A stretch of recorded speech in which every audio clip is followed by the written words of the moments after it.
नमस्कार दोस्तों, यूनेक्स्ट officer channel पर आप सभी का एक बार बहुत बहुत बहुत स्वागत है फिर से। आज हम लोग एक बहुत ही ज़्यादा इम्पोर्टेंट टॉपिक पर डील करने वाले हैं।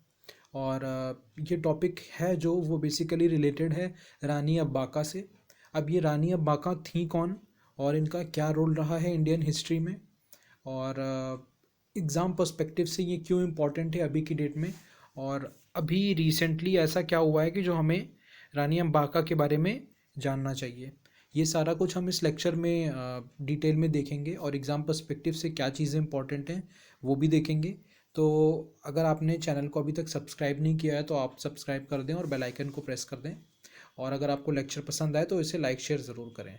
और अगर आपको कोई भी इशू आता है या फिर कोई ऐसा डाउट आता है तो आप नीचे कमेंट बॉक्स में मेंशन करके पूछ सकते हैं। नीचे दिए हुए टेलीग्राम लिंक से आप हमारे ग्रुप को भी ज्वाइन कर सकते हैं ताकि आपको सारे नोटिफिकेशंस और नोट्स वहाँ पर इजीली प्रोवाइड हो जाएं। चलिए आगे आगे बढ़ते हैं और देखते हैं कि ये टॉपिक पूरा है क्या चीज़। तो रिसेंटली एक्चुअल में हुआ क्या है कि जो ये रानी अब्बाका हैं इनके इनके नाम से कुछ अवार्ड्स अभी हालिया में रिसेंटली ऐसा बोला गया है कि इनके नाम से कुछ अवार्ड्स हैं वो वो कुछ लोगों को दिए जाएंगे। तो ये क्यों दिए जाएंगे इसके पर्सपेक्टिव में हम जानने की कोशिश करेंगे। तो उल्लाल की जो ये रानी थी, वीर रानी अब्बाका, इनको इनके नाम से ही ये अवार्ड रखा गया है।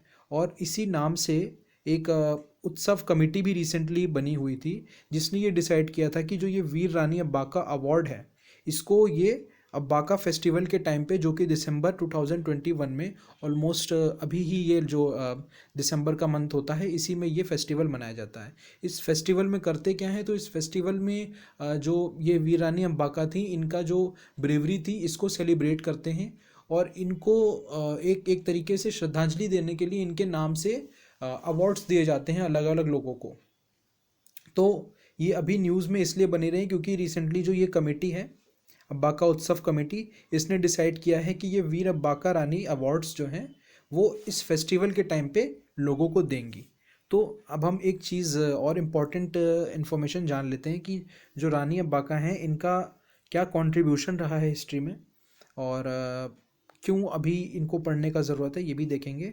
तो ये जैसे कि हाइलाइट्स हैं, जैसे कि मैंने आपको पहले ही बताया कि जो ये अवार्ड्स हैं इनको प्रेजेंट किया जाएगा दिसंबर 2021 में। ये अवार्ड्स जो हैं वो कैश में भी होंगे और प्राइजेस के रूप में भी दिए जाएंगे। और दिसंबर 21 को सिल्वर जुबली हो जाएगी वीर रानी अब्बाका उत्सव की। तो ये जितनी भी इंफॉर्मेशन है ये इसमें मैंने दे दी है। देन कौन अवॉर्ड किया जाएगा इसमें, तो बेसिकली इसमें जो तुलु बैकग्राउंड की लेडीज़ हैं उनको अवॉर्ड किया जाएगा जिन्होंने एक एक सब्सटेंशियल अमाउंट में अचीवमेंट अपनी लाइफ में किया है, स्पोर्ट्स में, आर्ट्स में, सोशल सर्विसेज में या अदर किसी भी सेक्टर में।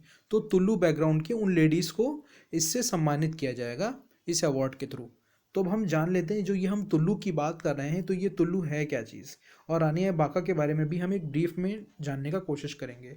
तो पहली चीज़ तो हम इंडियन मैप, जैसे सपोज करिए ये हमारा मैप है, ये हमारा नीचे हो गया केरला का रीजन और ये हमारा कर्नाटक का रीजन है। कर्नाटक में जो हमारा मैंगलोर पोर्ट है, मैंगलोर पोर्ट के जस्ट थोड़ा सा नॉर्थ में एक रीजन था जिस रीजन का नाम था उल्लाल। तो इस रीजन की जो क्वीन थी वो थी रानी अब्बाका।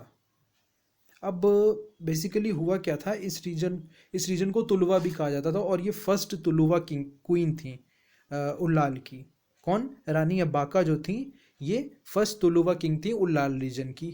और ये एक पार्ट थी चौथा डायनेस्टीज़ का, मतलब चौथा नाम की जो डायनेस्टी थी उसका ये उसकी ये पार्ट थी। तो ये फर्स्ट किंग भी थी तुलुवा डायनेस्टी की। तो ये हमारा एग्जाम पर्सपेक्टिव से काफ़ी ज़्यादा इंपॉर्टेंट पार्ट हो जाता है। अब ये रीजन कौन सा था, तो मैंने अभी आपको जो मैप में रीजन बताया था कि कर्नाटका में जो अभी प्रेजेंट डे मैंगलोर है उसके जस्ट नॉर्थ में जो रीजन था इसको ही तो हम तुलुवा रीजन कहते थे या तुल्लू नाडु के नाम से भी जानते थे, और इसी को हम उल्लाल भी कहते थे।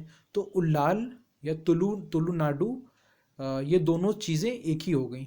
तो इससे हमें कंफ्यूज नहीं होना है कि अगर कभी ये कोई क्वेश्चन आ जाए कि तुलुवा जो ये सॉरी तुलुवा नहीं, जो रानी अब्बाका है ये किस डायनेस्टी की फर्स्ट क्वीन थी, तो वहाँ पर अगर तुलुवा हो, तुलु नाडु लिखा हो ऑप्शन में, और उल्लाल लिखा हो, और लिखा हो नन ऑफ द अबव और बोथ, तो हम बोथ को कंसिडर करेंगे, क्योंकि इसी रीजन को ही हम ये रीजन भी कंसिडर करते हैं, मतलब एक ही चीज़ के दो नाम या अलग अलग नाम, उस तरीके से हम देख सकते हैं। तो इनका कंट्रीब्यूशन क्या रहा है, तो जो फिफ्टीन तो नहीं, जो 16 सेंचुरी था बेसिकली 1550s के बाद से एक्चुअल में इनके रीजन पर जो अब हम सभी को पता है, जैसे 1490 से 98 में जब पोर्टुगीज़ की इंडिया में एंट्री हुई थी, उसके बाद से 1509 1508 जो बैटल ऑफ दिओर दिबुल हुआ था, जिसके बाद पोर्टुगीज़ अपना स्ट्रॉन्ग होल्ड लेने लगे थे इंडिया में, उसके बाद पोर्टुगीज़ ने अपना एक एक्सपेंशन इंडिया में करना शुरू कर दिया था। अब क्योंकि वो गोवा के रीजन से बहुत ज़्यादा एसोसिएट हो गए थे, पोर्टुगीज़ थे उसकी, क्योंकि 1530 में उन्होंने तो गोवा को लिस्बन का स्टेटस भी प्रोवाइड कर दिया था। तो उसके बाद इन्होंने जितना भी नीचे का जो रीजन था, कर्नाटक वाला रीजन, उस पर भी अपना स्ट्रॉन्ग होल्ड जमाने का कोशिश किया, बट रास्ते में कौन पड़ गया, रास्ते में पड़ गई तुलुवा डायनेस्टी की क्वीन हमारी रानी अब्बाका। तो 1567 के बाद से इवन 1567 हो गया, 1570s 1580s, इस टाइम पर जो पोर्टुगीज़ के जो डिफरेंट डिफरेंट गवर्नर जनरल्स थे, उन्होंने इनके रीजन पर अटैक करने का कोशिश करा। बट आयरनी ये है कि एक बीइंग अ लेडी क्वीन, और पोर्टुगीज़ के पास इतनी ज़्यादा मतलब मॉडर्न आर्टिलरीज थी, उसके बाद भी इन्होंने पोर्टुगीज़ को मतलब दौड़ा दौड़ा करके मारा इस तरीके से कि एक भी जो हमारे पोर्टुगीज़ के जितने भी गवर्नर जनरल्स आए, वो लोग कभी इनके डायनेस्टी पर पूरी तरीके से अपना एक स्ट्रॉन्ग होल्ड नहीं ले पाए, क्योंकि इतना स्ट्रॉन्ग इनकी मिलिट्री पावर थी और इनके जो वॉरियर स्किल्स थे वो इतने स्ट्रॉन्ग थे कि कोई भी पोर्टुगीज़ टिक नहीं पाया। हालांकि 1580s के टाइम पर मुझे जनरल का नाम नहीं याद आ रहा है, डिक्सी ऐसे करके कुछ नाम था, उन्होंने कुछ टाइम के लिए इनके रीजन को, जो उल्लाल रीजन था, उसको इंग्रेव कर लिया था, और उसके बाद इनको कुछ टाइम के लिए इम्प्रिजन भी कर दिया गया था। 1580s की बात है, 1580s से 1590s के बीच में।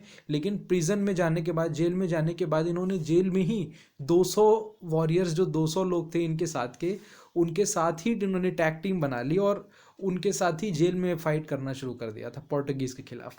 और इवन उसी फाइट में इन्होंने काफ़ी ज़्यादा पोर्टुगीज़ को नुकसान भी पहुंचाया, इवन कुछ गवर्नर जनरल्स को तो इन्होंने निपटा भी दिया था, उड़ा दिया था, मतलब उनको जान से मार दिया था। तो इतनी स्ट्रॉन्ग लेडी थी ये, इसी वजह से इनका आज भी जब हम वो देखते हैं, कंट्रीब्यूशन देखते हैं, तो इतना ज़्यादा इम्पोर्टेंट होता है। तो जैसा कि मैंने आपको बताया कि पोर्टुगीज़ ने कई अटेम्प्ट करे थे इनके रीजन को कैप्चर करने के लिए, और क्वीन ने बहुत ही ब्रेवरी से उसको डिफेंड किया और अपने रीजन को डिफेंड किया। एंड 1597 90s के बाद जो रानी अब्बाका हैं, इनकी उसी टाइम पर जब ये इम्प्रिजन्ड होती हैं पोर्टुगीज़ के द्वारा, उसी टाइम पर जो हमारे पोर्टुगीज़ जनरल्स, कुछ जनरल्स को इन्होंने मारा भी, और जो 200 लोगों के साथ ये फाइट कर रही थी, उसी फाइट के दौरान ही इनकी डेथ हो जाती है, और उसी उसी दौरान ही शहीद हो जाती हैं। तो ये थी इनके बारे में स्टोरी, और इनकी ब्रेवरी के बारे में स्टोरी। और इसीलिए इनकी ब्रेवरी को लेकर के, ब्रेवरी को एक सम्मान देने के लिए कर्नाटका गवर्नमेंट ने इसको जो इनके नाम से जो अवार्ड था उसको इस्टेब्लिश किया था। और इसी नाम से वीर रानी अम्बाका फेस्टिवल भी सेलिब्रेट किया जाता है दिसंबर के मंथ में, वो भी इन्हीं के ऊपर ही इनके जो कंट्रीब्यूशन था उसके ऊपर किया जाता है। तो this was all about the lecture. I hope आप सभी को पसंद आया होगा। पसंद आया हो तो आप इसे लाइक और शेयर करना ना भूलें, और अगर आपने चैनल को सब्सक्राइब नहीं किया है और न्यू है तो चैनल को सब्सक्राइब ज़रूर करें। और अगर आपको कोई और लेक्चर चाहिए या फिर कोई भी डाउट होता है तो आप नीचे कमेंट बॉक्स में मेंशन कर सकते हैं। Thank you very much, have a nice day.